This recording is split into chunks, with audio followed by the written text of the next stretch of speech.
This is such a tough test, and the green flag flies here in Sebring. Let's go! Durrani gets the jump, and Ricky Taylor aboard that blue and black Konica Minolta Acura goes with him, slides it to the outside, battle for the lead through turn one. Taylor side by side with Durrani. These two guys are old foes, old opponents in the IMSA WeatherTech Championship, and Taylor tucks back into second. Oh, that yellow and black, the Chip Ganassi Cadillac of Sebastian Bourdais was having a look there on Ricky Taylor, but what a great way to set the tone for the next 12 hours. This is going to be fierce. Meanwhile, there's a car backwards at the start in turn one. Oh my goodness. And how fortunate was that all of the GTD and GTD Pro cars did such an excellent job to miss that prototype that was stranded. That must have been terrifying for the number 33. Qualifying tires. We're also expecting to see Sebastian Bourdais into the pit lane.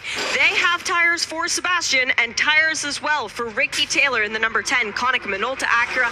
I do not yet see tires on the wall for the number 7 Porsche, but they are in hand for the number 6.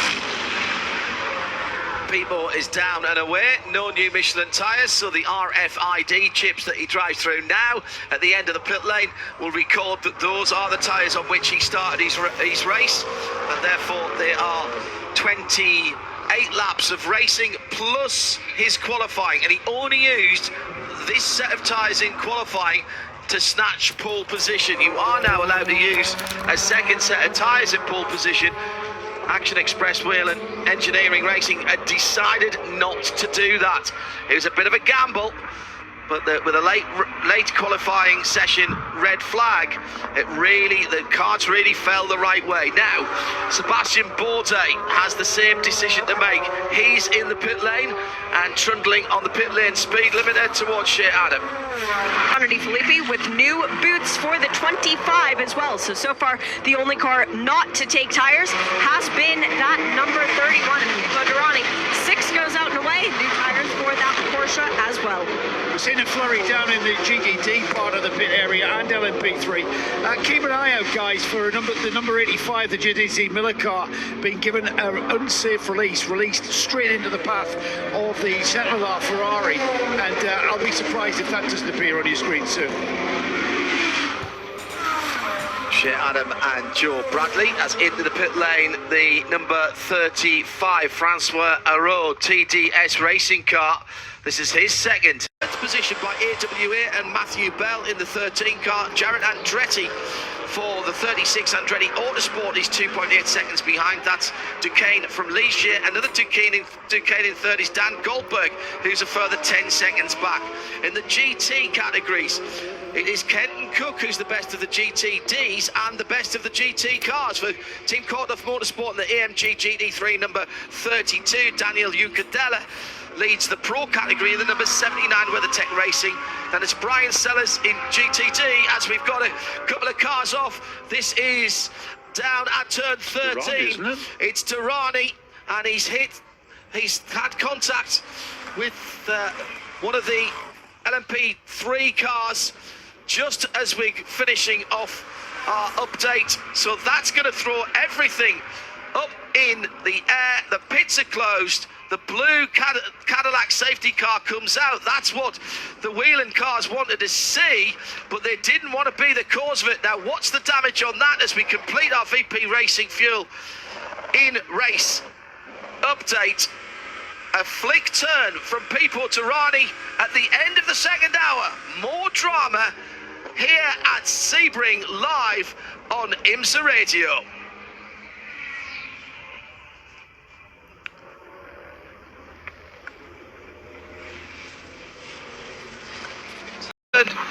Number 7 and that right-handed hairpin. More GT traffic ahead with Romain Grosjean just ahead of them now. Flashing of the headlights from the number 7 Porsche and Filipe Nasser. As through goes Ricky Taylor, being compromised on the exit. Nick Tandy takes a completely different line from the two GTPs ahead of him. May just get a little bit of a run down into turn 13. Here comes Eng. No, blocked off by Ricky Taylor. Taylor's putting his car exactly where Eng doesn't want it to be. And here comes Nick Tandy, side by side with Eng. Fast part of the circuit, drops back in behind as he goes through turn number 14. Now the Gradient car in front of them, as well as the Tower. Number 8 has had a spin for John Ferrano. That's 4th in LMP2. That was out at turn 12. He's got it pointing in the right direction. And still the battle rages on for 2nd, 3rd, 4th, 5th and 6th. With Ricky Taylor, Philip N, Nick Tandy, Filipe Nasser and Nick Yellerly. They'll come past us in a moment. Really good driving by all of these pilots. Big squeeze down the inside from Nasser there. Got some damaged bodywork, being absolutely fragmented on the back straight.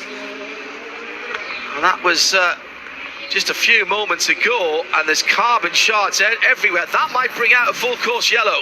Yeah, number 6 car just ducking into the pits. Yeah, in anticipation. Left rear puncture. Left rear puncture on that number 6 car. Now, his Konica Minolta pit here. Of course, you see the team go over the wall, getting brand new Michelins on the left side and a driver change.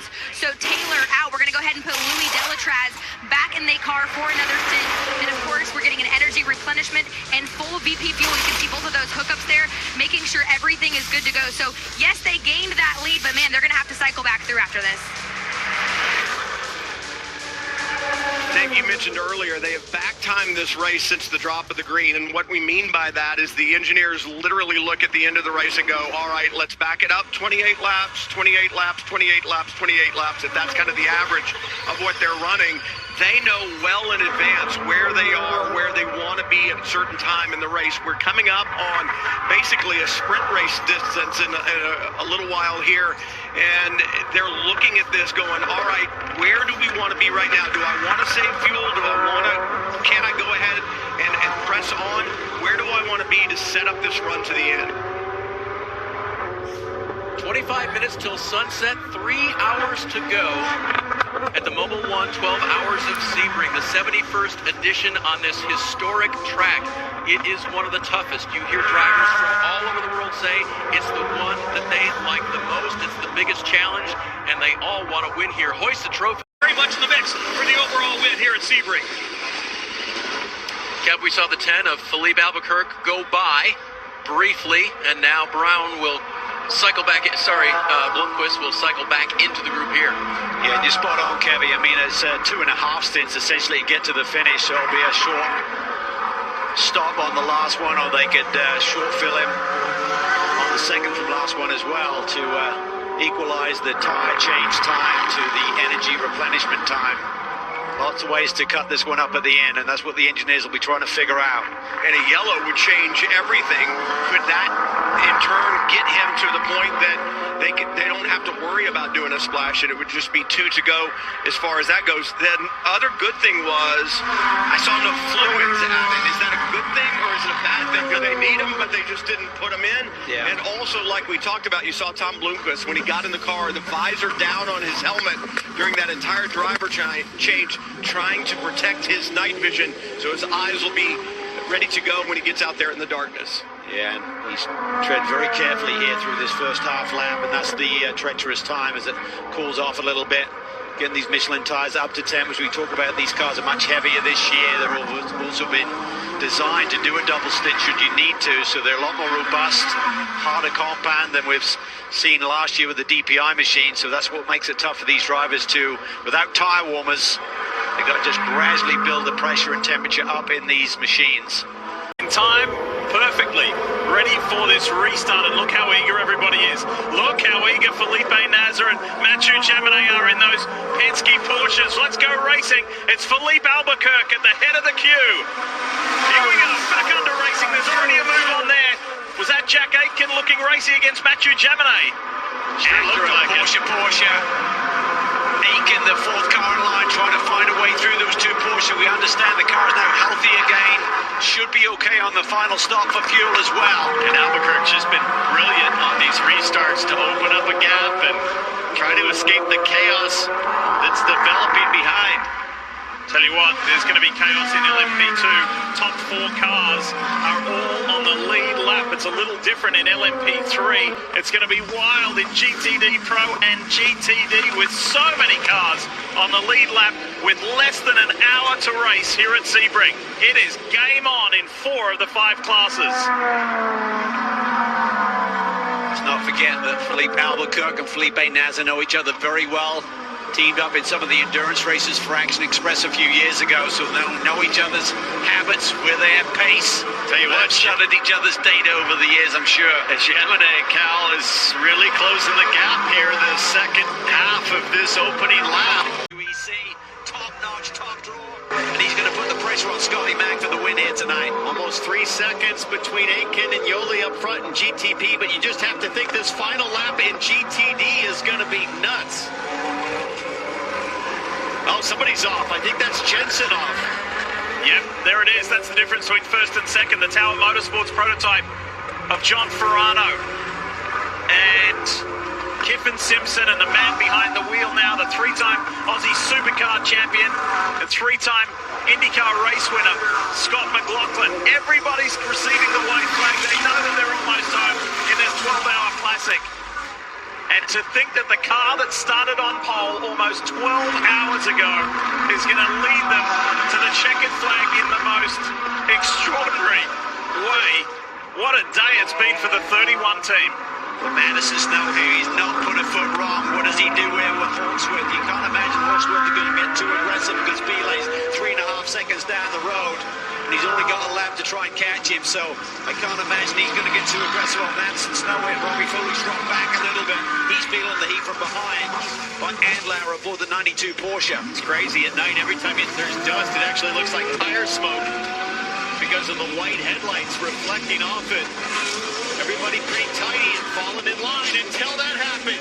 Down in the hairpin, contact between 3 and 4 cars. Final run down the Ullman Straight. And what a day it is going to be for Cadillac Racing, for Action Express, Wheel and Engineering. Jack Aitken's going to steer it home, and Pipo Durrani will win for the 4th time overall. Cadillac Racing continues its domination at Sebring. Alexander Sims, Jack Aitken, and the Dynamo, Pipo Durrani. How about this?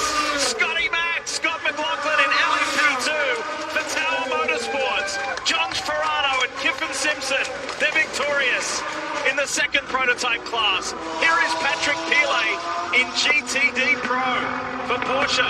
Filipe Fraga will win LMP3 easily by a lap. But it has been tight in the GTD divisions, both Pro and the Pro-Am. Incredible. Here he is. Think about this car was in the tyre wall yesterday, and the Pfaff Motorsports crew had to work overnight to get this car ready, and this car is going to be driven to victory lane.